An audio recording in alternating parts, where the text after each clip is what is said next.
कहती है और बार बार वो मन से ये बात कहते हैं कि लगभग 2400 रुपये उनके राज्य सरकार के पास जो है वो केंद्र सरकार से आ रहा है और राज्य सरकार जो पैसा दे रही है समर्थन मूल्य का उसमें 2400 रुपये केंद्र सरकार का है और थोड़ा ही पैसा राज्य सरकार का। क्या कहना चाहेंगे? आप पुराने राजनीतिज्ञ हैं, काफ़ी राजनीति आप देख रहे हैं, कर रहे हैं। क्या लगता है गृह मंत्री का दौरा जो था, चुनावी दौरा था, कुछ प्रभाव पड़ेगा आने वाले चुनाव पे? उनके सीजीपीएससी के मुद्दे पे बड़ा विवाद चल रहा है। सीजीपीएससी भी कहा जा रहा है बहुत बड़ा घोटाला हुआ और राज्य सरकार इसकी जांच करें, परीक्षाओं को रद्द करें।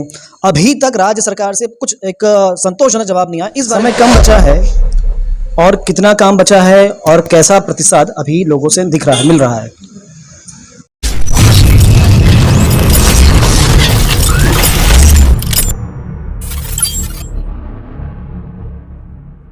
साहू जी, जबरदस्त जोर शोर तैयारी चल रही है आपकी के थे, तो इतना ज़्यादा प्रयास आप लोग कर रहे हैं भाई, तो क्यों ऐसा? कोई भी चीज़ की तैयारी पूरी ईमानदारी से और पूरे जोश के साथ होनी चाहिए।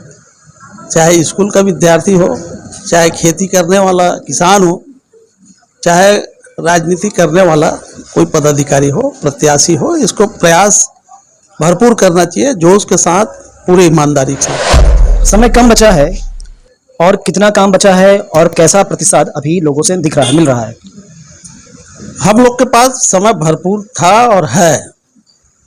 जिस दिन माननीय भूपेश बघेल जी की सरकार बनी, कांग्रेस की सरकार बनी, उस दिन से हम लोगों का प्रचार चालू हो गया। हमने जिस दिन किसान का कर्जा माफ किया, 2500 रुपये कुंटल में धान खरीदी किया, बिजली बिल आधा किया, पानी भरना माफ किया, स्वामी आत्मानंद स्कूल खोलने का काम किया, बेरोजगारों को 2500 रुपया प्रति माह देने का काम किया, 7000 रुपये भूमिहीन श्रमिकों को देना काम चालू किया, मछुआ नीति को, मत्स्य पालन को कृषि का दर्जा दिया, बिना ब्याज के हम किसानों को ऋण दे रहे हैं। ये हमारी अनवरत चलने वाली प्रक्रिया है और हम समय की बात नहीं, हमारा प्रचार तो लगातार चल रहा है और आने वाले समय तक चलेगा और जो योजनाएं हैं वही हमारा। हर चुनाव महत्वपूर्ण होता है, पर चूंकि कुछ माह बाद ही चुनाव है विधानसभा के, तो कितना विश्वास से भरपूर हैं आप लोग कि कितना प्रतिशत आप लोग विश्वास है कि जीत पाएंगे सीट को?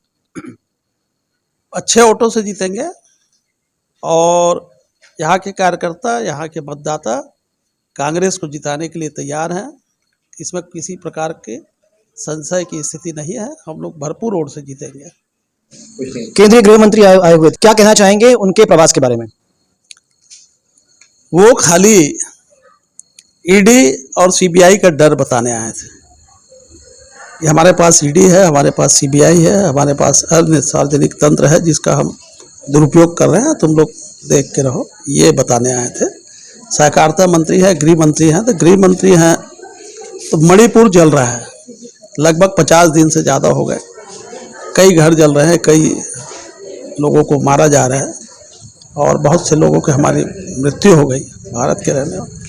अगर वो सच्चे देशभक्त हैं, सच्चे राम भक्त हैं, तो वहाँ जब गए थे तो आज तक वहाँ शांति की बहाली हो जानी थी, वो नहीं हुआ। और रही बात सहकारिता की, तो वो सहकारी कार्यों के बारे में कुछ नहीं बोले, वो खाली धर्म और जाति की बात करके गए, संप्रदाय की बात करके गए, जो देश को तोड़ने का काम करता है।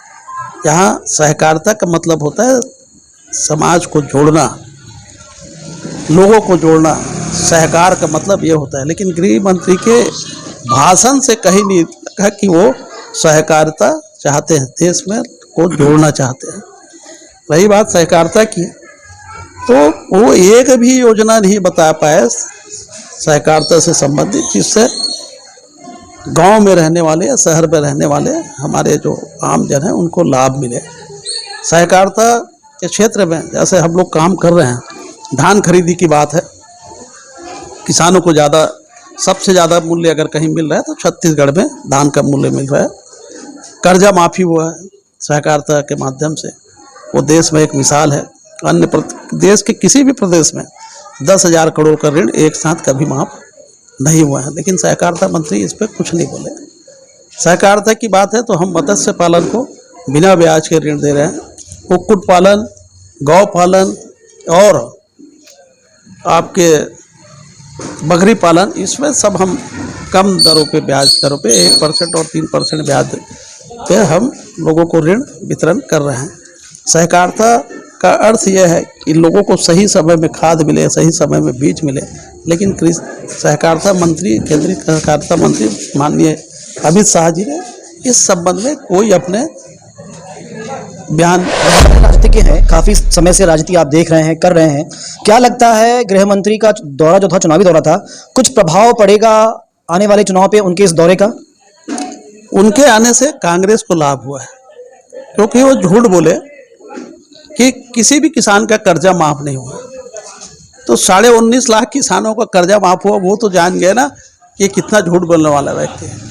वो ये नहीं बोले, वो ये बोले कि जो धान का पैसा है वो मोदी जी देते हैं।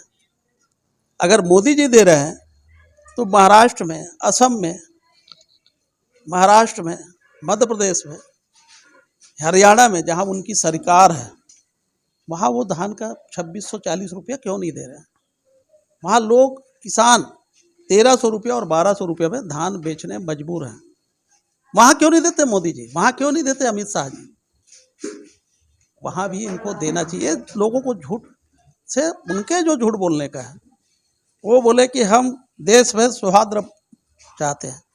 एक तरफ अभी नरेंद्र मोदी जी यूक्रेन की बात कर रहे हैं, अमेरिका जाके यूक्रेन की बात की कि वहाँ शांति बहाली होनी चाहिए, हथियार नहीं उठाने चाहिए, उनको हम शांति के लिए बोलेंगे। लेकिन मणिपुर के बारे में, जिस देश के वो प्रधानमंत्री है, वहाँ के बारे में एक शब्द नहीं बोल रहा।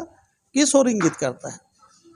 आज बराक ओबामा जी ने भी कहा है कि आप धर्म की बात करेंगे, किसी वर्ग विशेष की बात करेंगे तो निश्चित रूप से भारत को नुकसान होगा। अमित शाह जी के आने से छत्तीसगढ़ में कांग्रेस को लाभ हुआ है।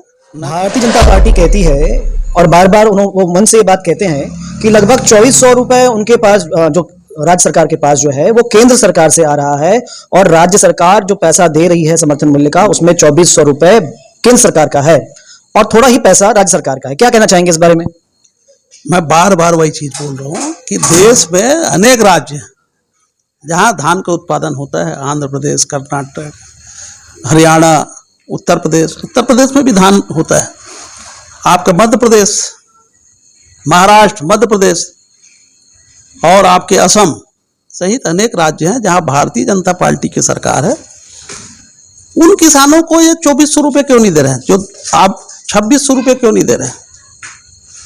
छत्तीसगढ़ में क्या ऐसा क्यों है कि छत्तीसगढ़ में देने की बात, छत्तीसगढ़ की बात करें तो छत्तीसगढ़ में माननीय भूपेश बघेल की सरकार है, कांग्रेस की सरकार है, जहां हम लोग दे रहे हैं इतना मूल्य।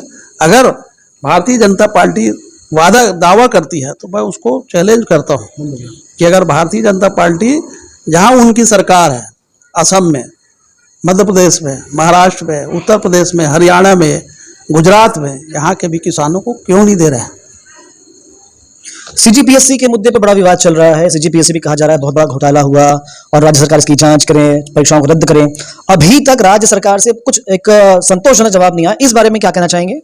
राज्य सरकार की ओर से माननीय भूपेश बघेल जी, माननीय मोहन मरकाम जी का बयान आ चुका है। हमारे मंत्री भी बयान देते हैं कि इसमें किसी प्रकार की कोई गड़बड़ी नहीं हुई है। आप कहाँ गड़बड़ी हुई है अगर आपको शक है तो उसका पूरा आवेदन दीजिए, उसको बताइए, उसकी जांच कराएंगे। हम ये थोड़ी बोल रहे हैं कि जांच नहीं कराएंगे। हमको पूरी उम्मीद है कि कहीं कोई गड़बड़ी नहीं हुई है। अगर आपको थोड़ा भी अगर लगता है, संशय है, तो आप दीजिए उसको, हम उसमें जांच कराएंगे। बहुत बहुत धन्यवाद।